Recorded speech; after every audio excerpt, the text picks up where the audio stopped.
Hey everyone, Lord Rho here. I'm fending off a little bit of a sore throat today, so apologies in advance if my voice crackles a little bit during this one. I like to read it all through in one go rather than breaking it down into snippets. You know, that way you can hear my enjoyment when I'm talking about the certain subjects, and I'm sure you get the most enjoyment out of it too. So I think my voice may go a couple of times during this one, but I wanted to get an upload out for you guys as soon as I could, so I hope it doesn't inflict the video too badly. Today, we are looking at an extremely heated confrontation between Malcador the Sigillite and Horus Lupercal. And before we go any further, spoiler warning as usual, the events we are covering today are from the Horus Heresy short story, The Last Council, which is set during the Great Crusade upon Terra, and this is before Horus is named War Master. And as always, I recommend you go and check it out for yourself first, as that's not only the best way to enjoy it, but we help support the Great Black Library and Games Workshop, who, without them, we wouldn't have this fantastic lore that we all love so much.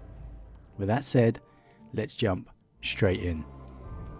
The doors of the chamber were flung wide, with such force and fury that even Vivar's burly retainers flinched. Sigillite, Horus roared, striding ahead of his brothers, his footsteps like armoured thunder. Explain yourself. Several of the assembled lords and adepts started from their places around the debating table, the wrath of 3 enraged Primarchs enough to cow almost any mortal into tearful penitence. Malcador, however, remained seated in his tall wooden throne, gazing levelly back. Alpharius, this is your doing, I would guess. At Horus's side came the Lord of the Alpha Legion, resplendent in ornate ceremonial battleplate. He offered no reply, beyond half a sneer directed at the army officers backing away from their posts. Flanking the doors, they were the only armed men in the room, and the thought of raising their Laslock rifles never even crossed their minds. Horus reached the far side of the table. The wolf pelt draped across his immense ceramite pauldron settled as the Primarch raised an accusing finger. I gave you an order, dear uncle. Explain yourself. Straight off the bat here, we have 3 literal demigods, angry demigods at that clearly, bursting straight into the room. And Malcador doesn't even flinch. You've got to admire the cojones on Malcador here. He's just like, really, Alpharius? Obviously, it's something the Primarchs were not supposed to know about. So, of course, there's only one logical conclusion Malcador can come to. Alpha Legion informants, even on Terra. That's quite interesting, and also that Malcador's not too surprised about that. I also really like that Horus refers to Malcador as uncle. Obviously, it's a little sarcastic here, but it's clearly something that he has done before. It makes me wonder if it's just Horus who sees Malcador like this, as he has spent far more time with the Emperor than any of his other brothers, or if it's commonplace amongst the Primarchs. Do we see several times, we do see several times throughout the Horus Heresy books that Malcador does care for the Primarchs, and in many ways he is a substitute father in the Emperor's absence at times. And of course, as we've seen, the Emperor isn't the most natural father in the world. So Malcador really kind of steps in to fill that void at times. There were raised voices in the hallway beyond the chamber, and the clamour of more armoured warriors approaching. The Hegmegmon was not officially guarded by the Custodes, yet word of this unexpected intrusion had clearly already reached the Palace Watch commanders, as a handful of golden shield bearers surged into view. They halted at the threshold, scanning the room in something like confusion. Lord Regent, one of them called out, eyeing the 3 Primarchs warily, with one hand on the pommel of his sword. Do you require our assistance? Malcador drummed his fingers upon the smooth tabletop, never breaking Horus's flinty gaze. No, Captain, this is nothing I cannot handle. Thank you for your diligence and your concern. Your warriors may return to their duties. The custodian raised an eyebrow, but nodded slowly. As you wish, he murmured. waving several of the more visibly distressed courtiers out. Others seized the opportunity too, and the chamber rapidly emptied. You have to love the custodians here. There's merely a handful of them against 3 Primarchs, not just 1 Primarch, 3 Primarchs, and they are still willing to take them on if Malcador needs them. Seriously makes me want to start a custodian force. These guys back down from absolutely nothing. Malcador felt a soft touch at his shoulder. Neasta, his personal astropath, took her leave, though she spared a pointed glare for the 3rd Primarch as she passed. The Kahn, renowned warhawk of Chagoris, bowed his head courteously in response. Then he made a wide circle around the edge of the low-ceilinged chamber before closing the doors behind them all. "You as well, Jaghatai?" Malcador sighed, then pursed his lips. "What brings you so promptly to the throne world, when not even Lady Neasta can reach your expedition's chantries when we need to?" "My brother calls, and I answer," the Khan replied in his softly accented Gothic, leaning casually against a marble pillar. "It is the way you made us, no?" Horus growled impatiently from behind gritted teeth. "And now you will answer me, Sigillite. I will not ask again." This confrontation had been inevitable. The Emperor had made it so, against Malcador's urging, and now the moment was upon them. "I presume," he said carefully, "that you refer to the work being undertaken by the Masonic guilds in the Investiary." Horus glowered. "You know I do. This is an insult. Did you think we would let this pass unremarked? My brothers and I? You overstep your authority, old man. You cannot simply undo history as suits your secretive whims. When my father hears of this, he will..." "What makes you think the Emperor is unaware of this matter?" Malcador interrupted. "That the order did not come from his lips, and that I am not merely acting as his loyal servant." The Primarch shook his head, an exasperated smile turning the corners of his mouth. "I am standing here before you, uncle. Please do not lie to my face. Alpharius has shown me all I need to see.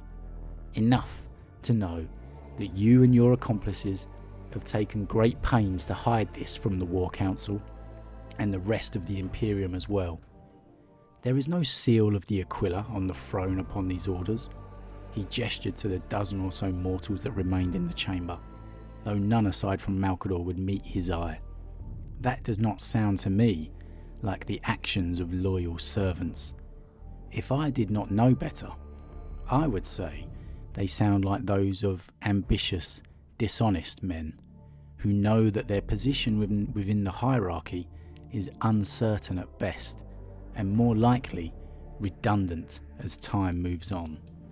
He gripped the edge of the table with his gauntleted hands and leaned wearily against it. The ancient redwood creaked under the weight. "Tell me, then, convince me, by what right do you seek to remove one of the 20 great statues from the Investiary, if not to besmirch the glory of the legions? These are monuments to our great deeds, in the name of the Imperium, and the symbols to inspire all mankind." At this, Malcador rose from his seat. "Glory? Aye, something your allies know only because they see it reflected in my father's armour, as you fawn at his feet." The Sigillite chuckled, though the words stung more deeply than he would let anyone there know. "Do you fight to bring the galaxy to compliance, Horus? Because you seek glory and recognition? Or do you do it because it is your duty, the task given to you by your father, whom you love above all else? If the price of your loyalty is only a few 100 tons of white marble and a little fanfare, then what glory have the legions earned, truly?" Horus bristled at this, Alpharius too, though the Khans still seemed content merely to listen and observe. The Primarch of the 16th raised himself back up to his full post-human height and began to stalk purposefully around the table. We come here as friends, in search of truth and understanding, and yet you heap more insults upon us," he rumbled, shoving a heavy wooden chair aside like a child's plaything. "Not content with striking one of my brothers from the pages of history, now you would dare to question our place in my father's great vision altogether? If you were me, Sigillite, how would you react right now? You know full well that Alpharius, Jaghatai and I could crush you and every one of your fellow conspirators, and then walk freely from this place to return to the crusade as if nothing happened." Horus is really pushing his luck here.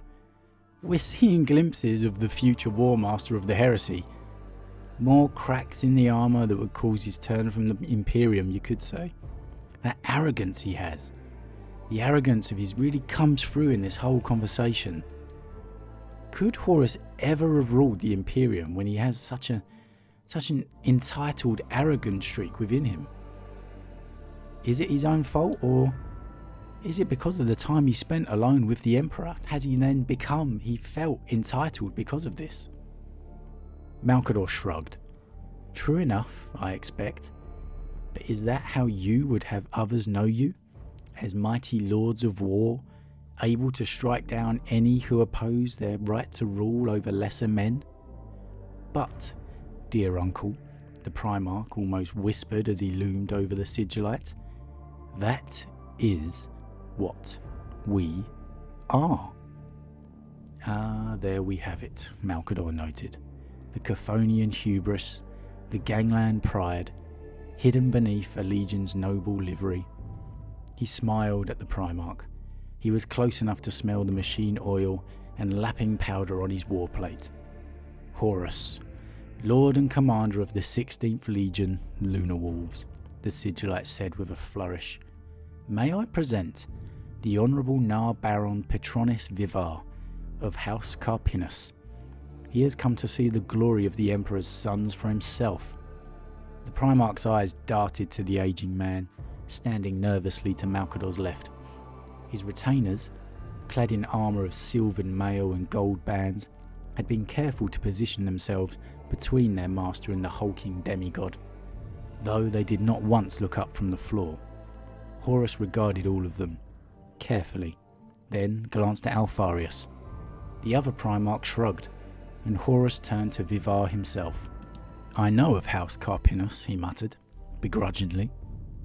"I have a passion for old tales, and I have read the chronicles of unification penned by your ancestors. Much have I learned from them, of my father's noble deeds, before I ever knew him, and for that reason alone, I afford you the respect I believe you deserve." He lowered his head, just a fraction, but it was enough to set the Nar Baron to a much deeper bow in return. "My lord, it is an honour to meet you at last. I have travelled here to the palace with my third cousin scions, Andor and Alum." Horus raised his hand, silencing Vivar instantly. "But I will not be distracted from my purpose here this day. My brothers and I have come to put an end to this madness, once and for all. The history of the Imperium is not something that can be amended. We will not allow it." Pacing around the other men and women in the chamber, Alpharius nodded in agreement. "We know the price of destiny, Lord Regent. We know the sacrifices that must be made. There was always a chance that some of us would not live to see the galaxy united beneath our father's banner." He saluted with one fist to his chest, being sure to mark the Sigillite's reaction to the outdated gesture. "But to deny that they ever existed? To openly dishonour the memory of our fallen brother? What gives you the right to decide that? In secret, behind closed doors?" Malcador glared at him. "Do not speak to me of secrets. You are playing a dangerous game, the three of you, and my patience grows thin." It's quite interesting that Alpharius is so invested in this. I've always had the perception of him that he's not interested in legacies and honour. But then again, who really does know Alpharius? You see what he wants you to see. Here we are seeing a different side to the secretive Primarch. Then, to a chorus of poorly stifled gasps, the Sigillite turned his back on Horus. He could feel every pair of eyes in the room upon him as he retrieved his eagle-topped staff from its cradle and steeled himself to face down the monsters he had helped to create. He lowered himself back into the seat and peered out from beneath the cowl of his hood. While our great Emperor is absent from the throne world, I carry his authority, and I act in his name. We here, we lords and ladies of Terra, have given the matter adequate deliberation and decided that a tribute to a fallen and disgraced Primarch is not a monument worthy of the Investiary. The statue will be removed, the marble pulverised and used to line the paths of the state gardens in the inner palace. Even the Kahn stiffened at that. Horus stood absolutely motionless, save for the twitching of his fingers. Doubtless, he was imagining all the ways he might tear the Sigillite limb from limb. Not worthy, he growled. Malcador leaned against the throne's carven back. If you cannot see the reasoning behind this decision, then you only convince me further that this is the right one, and that there is nothing more to discuss. Pray, return to your legions. The Imperium needs victories more than ever. Let these past failures lie. Quite unexpectedly, Horus laughed, loud and long. You can't even say it, can you? He said, incredulously. You can't even say his name. Do not speak it, Malcador thundered, loading the words with psychic force that struck the Primarch's mind like a hammer to the forehead. Horus reeled, blinking away the pain. His brothers, too, seemed to feel the blow along with every mortal still in the chamber. Even the Sigillite's own ears rang, but he kept his voice firm and unwavering. This was your father's command, boy, and you all agreed to it. So disobey now is to break faith with the Emperor himself. I love the use of the term boy here. This was your father's command, boy. Malcador looking down on the child before him here. He is unknowingly ancient. He has seen things the Primarchs could only dream of. I mean, he helped create them. He's been with the Emperor longer than any of them, and they are children to him. But to so candidly say it to their face, wow. You have to admire Malcador's balls here. The Primarch gave a wry, defiant grin. My brother's name was... Faster than human thought, Malcador's empty hand snapped up into an arcane gesture, long forgotten by any other living soul on Terra. Silence. Horus froze, his limbs locked fast within his armour. He shuddered uncontrollably, pressure building in his muscles as he fought against it. Slowly, Malcador stood, holding the Primarch in place with the power of his mind and nothing more. The Kahn sprang towards the centre of the room. Lord Regent, he urged, holding out his open hands. You must release him, please. He speaks from grief and the shame we all share. The air between them thrummed with invisible energy. Malcador could still see that hateful, defiant pride shining through in Horus's pallid gaze. You are not ready for the future you crave, he hissed. None of you are. He forced Horus down onto his knees.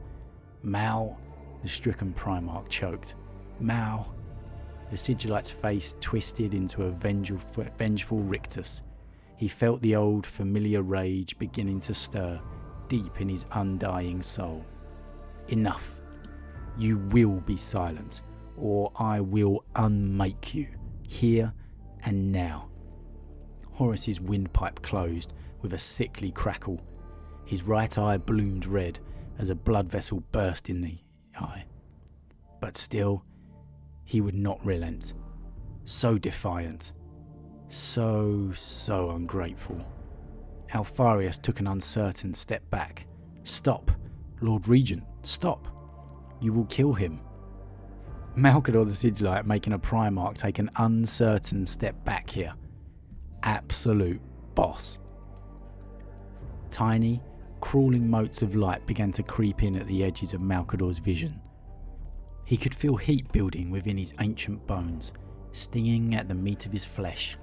The stench of burning hair rose in his nostrils.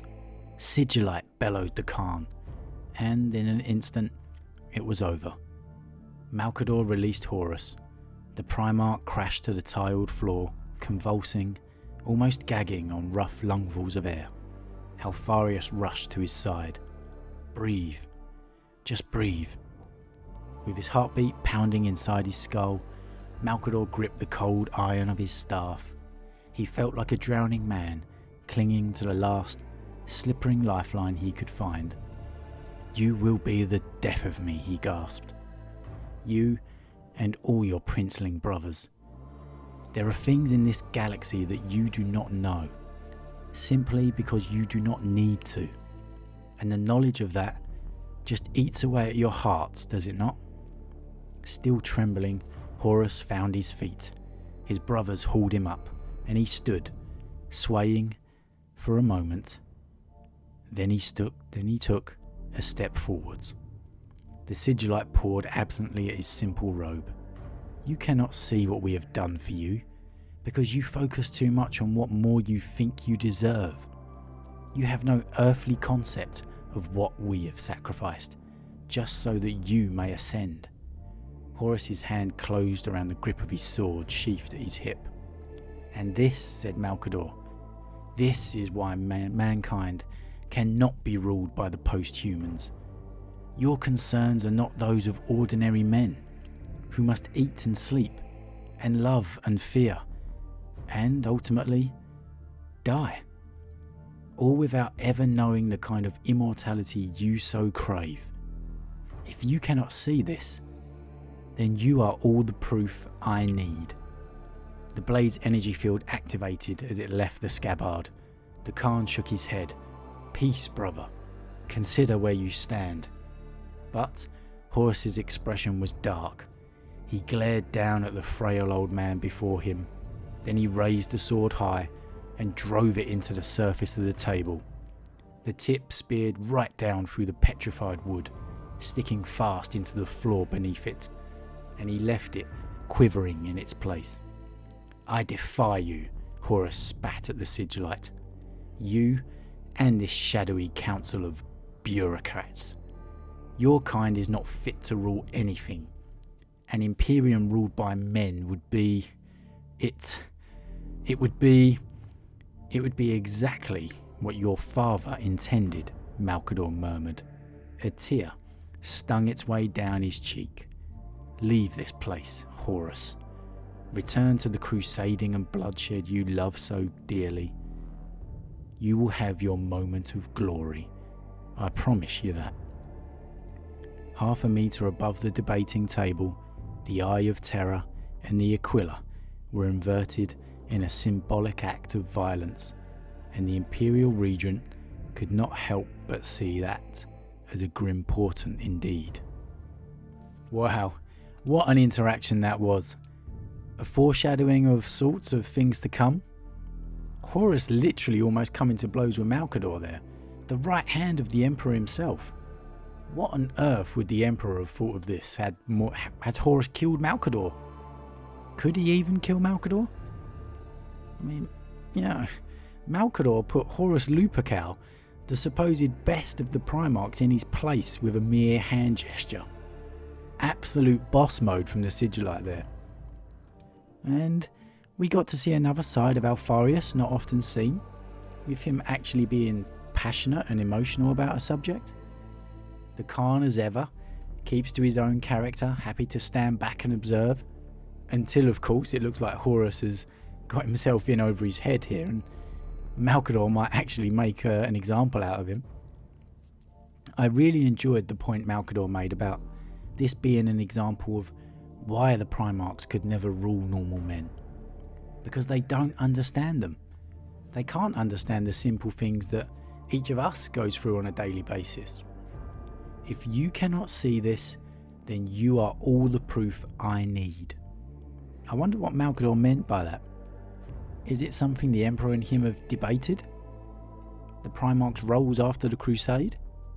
It's clear Malcador's opinion, so perhaps the Emperor had another? But then he does go on. I defy you, Horus spat at the Sigillite. You and this shadowy council of bureaucrats. Your kind is not fit to rule anything. An Imperium ruled by men would be... It would be exactly what your father intended. Horus clearly has a different vision for the future of the Imperium. But then Horus is quite possibly thinking more of the militaristic viewpoint. The Primarch's role after the Crusade is something many of them have spoken about. Some look forward to a peaceful future like Vulcan. Others never see a day when they will not be needed. Some see no future for themselves at all. As always, it's left to our own interpretation of what we think would happen with the Primarchs and the Space Marines at the end of the Crusade. Of course, we never got there, because the Horus heresy changed everything. But, what did you guys think? A dangerous vision of the future for Horus here? Or was he right? We'll never know why the Forgotten Primarchs were erased, but was Horus right in saying his brother deserves his place in history? He was clearly important to Alpharius and Horus. You know, it's kind of hard to tell with the Kahn as ever, but it clearly meant enough for him to turn up to support Horus in the matter. And what about Malcador? Was he right? And did you like seeing him displaying such power over a Primarch? Horus, no less. The number one Primarch. As always, drop a comment down below to let me know your thoughts. A big thank you to all of my subscribers of this channel. I really appreciate all the support you guys are helping building this channel, helping it grow, letting me know that you're really enjoying the content I'm putting out there.